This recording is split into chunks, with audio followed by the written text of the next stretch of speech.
अहिल्यानगर जिल्ह्यासह बीडमध्ये झालेल्या नुकसानी संदर्भात सरसकट पंचनामे झाले पाहिजे।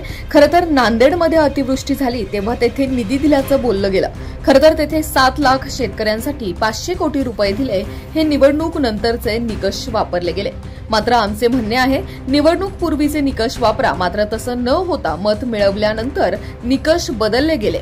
नांदेडमध्ये जुन्या निकषाप्रमाणे सरकारने मदत दिली असती तर 500 ऐवजी 900 कोटी मदत दिली गेली असती।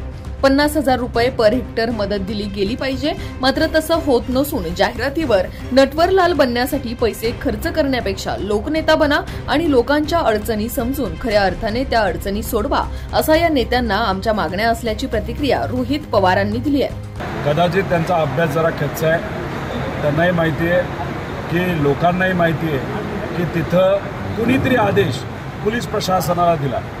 एका बाजूला तुम्ही प्रशंसा देवेंद्र फडणवीसांची करता। देवेंद्र फडणवीस त्यावेळेस कोण होते? तो होम मिनिस्टर होते। तिथं असताना जो पोलीस अधिकारी हा कोणाचाच आदेश तिथं ऐकणार नाही, फक्त होम मिनिस्टरचा आदेश ऐकणार आहे। अख्ख्या जगाने बघितलेलं आहे त्या पोलीस अधिकाऱ्याला वरिष्ठ एका व्यक्तीचा कोणाचा तरी फोन आला आणि होम मिनिस्टर या त्यांच्या कार्यालयातून कुणी फोन केल्याशिवाय कुठलाही अधिकारी हा तिथं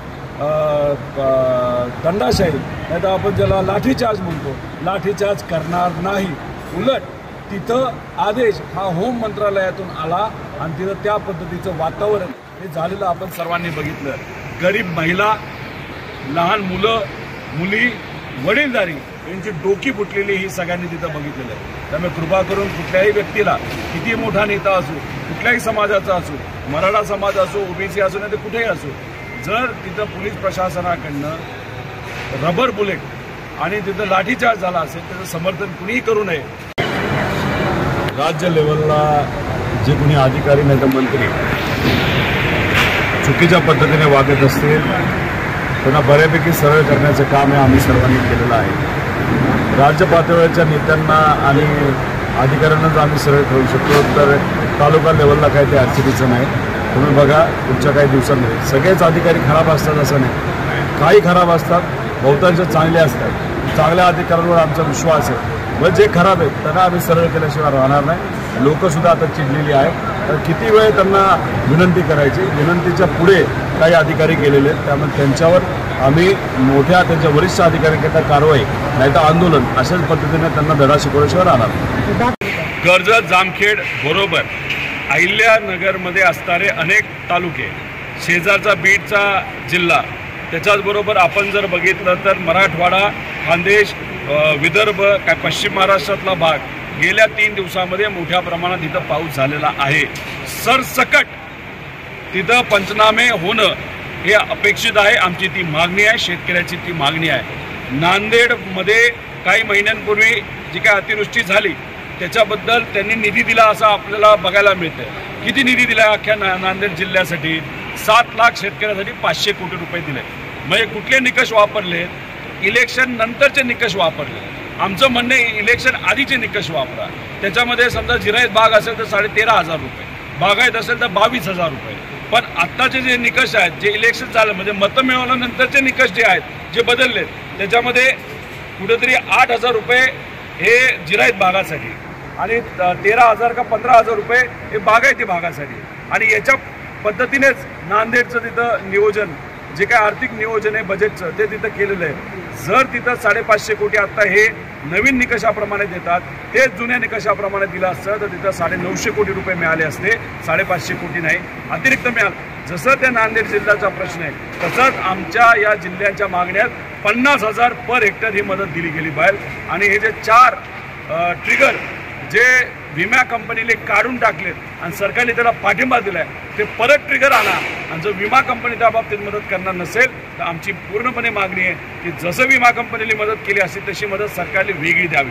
म्हणजे नांदेड जिल्ह्याचं बोलायचं झालं तर त्याला 900 कोटी रुपये हे सरकारी मदतीने जुन्या GR पद्धतीने मिळालं असतं आणि 1500 कोटी हे विम्याचे मिळाले असते। म्हणजे टोटल तिथं असणाऱ्या 7 लाख शेतकऱ्यांना किती रुपये मिळाले असते? तर कुठेतरी 2600 कोटी मिळाले असते, जे आज 500 कोटीवर त्यांना समाधान मानावं लागतंय। तसंच अहिल्यानगर आहे, तसंच आमचा मतदारसंघ आहे, तसंच महाराष्ट्र आहे। त्यामुळे उगाच जाहिरातीवर नटवरलान बनण्यासाठी पैसे खर्च करण्यापेक्षा लोकनेता बना, लोकांच्या अडचणी समजून खऱ्या अर्थाने त्या अडचणी सोडा, असं या नेत्यांना त्या ठिकाणी आमचं मागणी आहे. ते आपण बघू. बोगसच आहे तो, मॅनेज करून आलाय, त्याने कॉन्ट्रॅक्ट मॅनेज केलेला आहे, त्याला कुठलाही अनुभव नाही आणि या बाबतीतली आम्ही वरच्या लेवलला एन्क्वायरी लावलेली आहे. आहे का तुमचं नियंत्रण ह्या कामावर?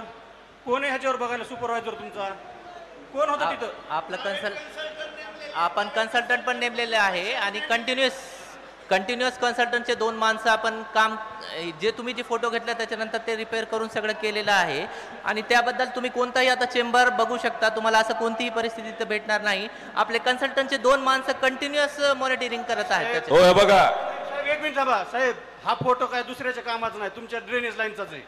हा, आम्ही काय बोलत नाही, बोलतो. तुमचा सुपरवायझर ह्याच्यावर आहे का कामावर? तुमचा असता तर एवढं पाण्यात काम करून दिलं असतं का तुम्ही? कन्सल्टंटचे 2 तुम्ही काम करून दिलं असतं का? तुम्ही काम करून दिलं असतं का? आपण तसं खराब काम करून तुम्ही तुमचं काम करून बदल्या करून जाता. पुढच्या येणाऱ्या 30 ते 35 वर्ष इथं परत ड्रेनेज लाईन होणार नाही. तुमचं आहे का ह्याच्यावर सुपरवायझर कुणी? हा, सुपरवायझर आहे. दाखवा ना कुठे मग. आता तुम्ही कधीचा फोटो घालते ते चेंबर एकदा आपण जाऊन दोघं पाहू, सकाळी या, आपण दोघं जाऊन पाहू तुमचं जे अडचण आहे. आतापर्यंत काय गोट्या खेळत होता का? अरे हे फोटो काय बावड लोक आहेत का? नाही सर, ही काय वेडी लोक आहेत का? खिशात हात काढा रे, लय शहाणा काम करतोय तू इथं. मिजाज खोर तू बनू नको, तुला सांगतोय. या लोकांनी दाखवलेलं काम हे आमच्याकडे आलेलं आहे, हे खराब क्वालिटीचं झाले. हा तुमच्या बापाचा पैसा नाही, हा लोकांचा पैसा आहे. तू कुठलाही असशील, इथं यांना राहायचे. त्यामुळे हे खराब कामं आहेत म्हणजे आहेत, ह्या लोकांनी दाखवलेली आहेत. उद्या बघतो, करतो. तुमचे पराक्रम आम्हाला माहिती आहे, तुझ्या अधिकाऱ्याचे पण माहिती आहेत. त्यामुळे अशा खराब क्वालिटीचं काम कुठलाही कन्सल्टंट तू लावला असला तरी ते चांगल्याच क्वालिटीचं काम झालं पाहिजे, हे बघण्याची जबाबदारी तुमची आहे. ब्युरो रिपोर्ट, जनता आवाज न्यूज.